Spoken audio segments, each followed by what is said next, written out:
Ron Harris here from MuscularDevelopment.com. Coverage of the Olympia weekend brought to you by High-Tech Pharmaceuticals. Here with my partner, Giles Tiger Thomas, all the way from the UK. We just got out of the press conference, which dragged on for, wow, a long-ass time. An hour and 45 minutes or so, because they had a lot of athletes to talk to. I was hoping for some breaking news, revelations. Didn't quite get any new information out of this press conference, but what were some of the highlights for you, Giles, if you can think of one? Now you're asking. Come on, try. That's probably one of the worst press conferences I've ever been to. Oh no! Don't say that. No, it was. I mean, hang on. I did think.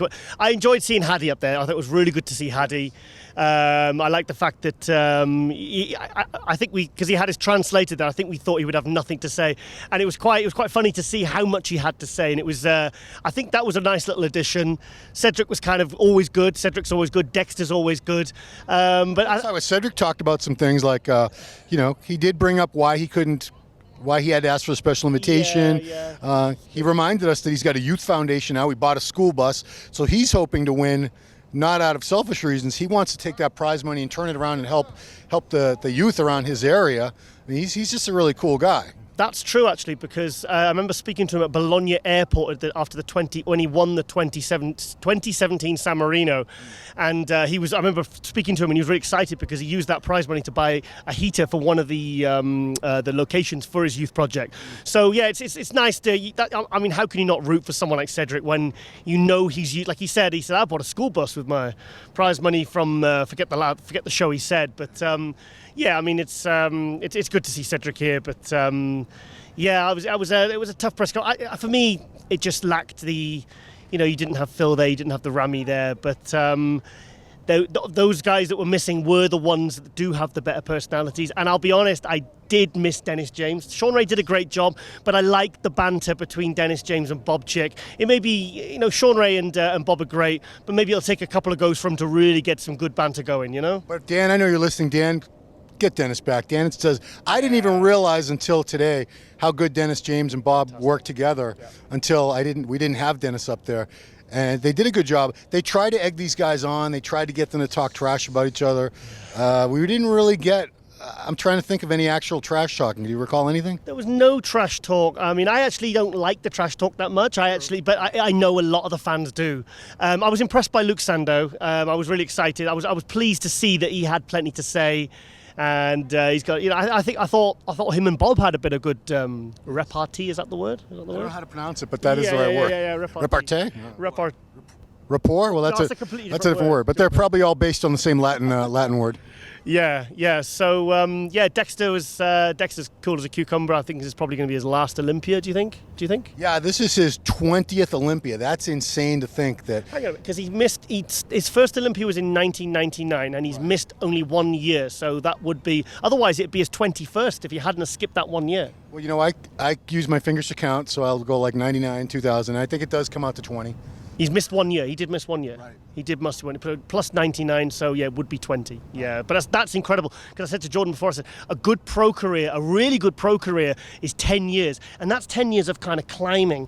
I mean, Dexter was straight out the gate. He was 9th in his first Olympia. And so, I mean, he was making top 10 from his first Olympia. He's never been outside the top 5 for, 10 years? So it was almost like he's had a double length career that of all the other pros, and he's been there. I mean, I remember 2012. I thought, he's going to start to slip now, and then he came back at the end of 2012, won the Masters Olympia, and then he won the Arnold in 2013, and it's just, I mean, it's absolutely mind blowing, and it was just I just wish there'd been a little bit more.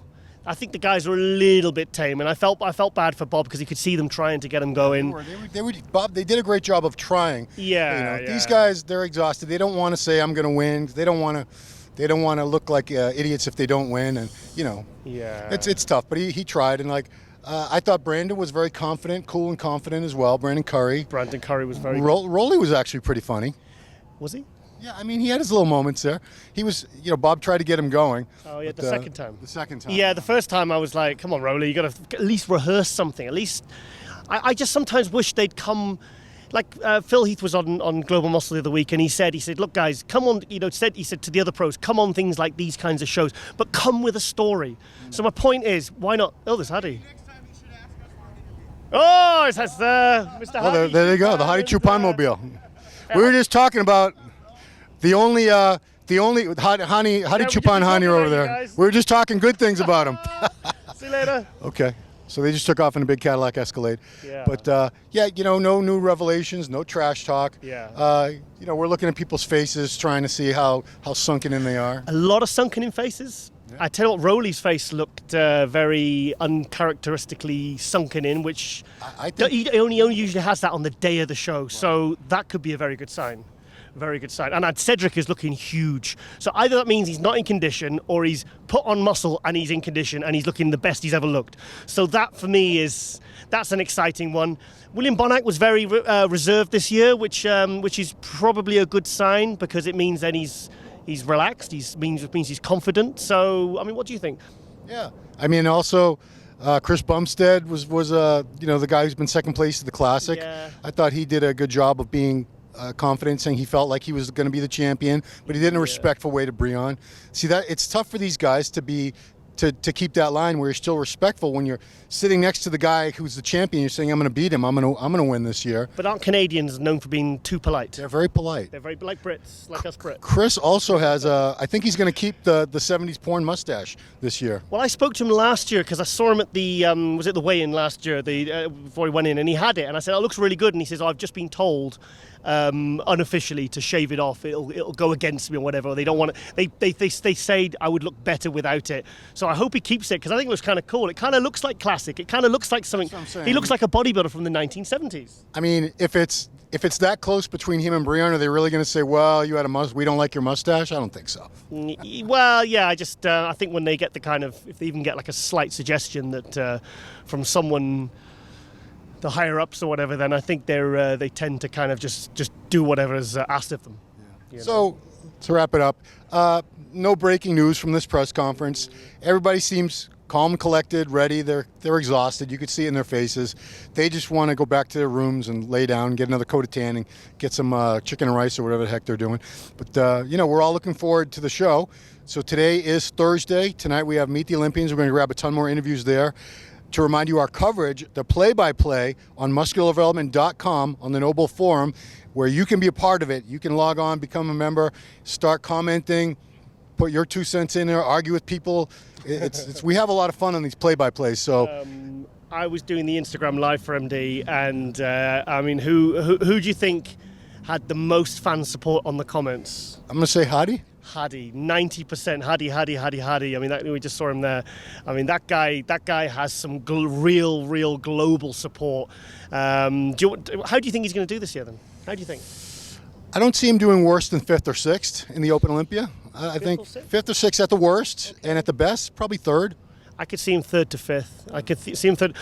To be honest, the one thing I'm really looking forward to is to seeing Hadi versus Bonac, because they're similar height, similar structure, similar kind of body weights. I know Bonac is about 10 pounds heavier, but they're kind of, that's the one I really want to see. I know we all want to see the Brandon versus Rowley, because they possibly are going to be the top 2, but I'm really excited to see Bonac versus Hadi. And because when people are throwing out their predictions, a lot of people have Bonac probably as their 3rd place pick.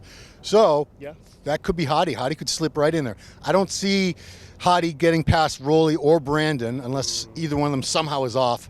But I could certainly see him in top 3. Well, yeah, I just think this Olympia is going to be a real size versus condition show. You're going to have Rowley and Brandon that are going to have the size. If they've got the condition, then 100% that's 1 and 2. But I think, Hadi and William Bonac are going to bring condition. They're going to bring the symmetry. So, it's going to be really exciting to see how it all turns out. Cool. So, again, we have judging and finals 2 days and 2 nights, Friday and Saturday, 10 a.m. the judging starts. Tomorrow, finals are going to be at 7 p.m. Same thing happens all over again on Saturday. Tomorrow, the 212 is probably going to be the highlight of it. For those of you looking for the Open, they're going to do the judging for the Open tomorrow night at some point. It's going to start at 7 for finals for the other divisions. So those are the 2 times, Friday and Saturday, 10 a.m. Pacific, 7 p.m. Pacific. Join us on the play-by-play, musculardevelopment.com. And thanks again to High Tech Pharmaceuticals for sponsoring our coverage. We appreciate it very much. And that's it. For Giles Tiger Thomas and Ron Harris, we'll see you next time.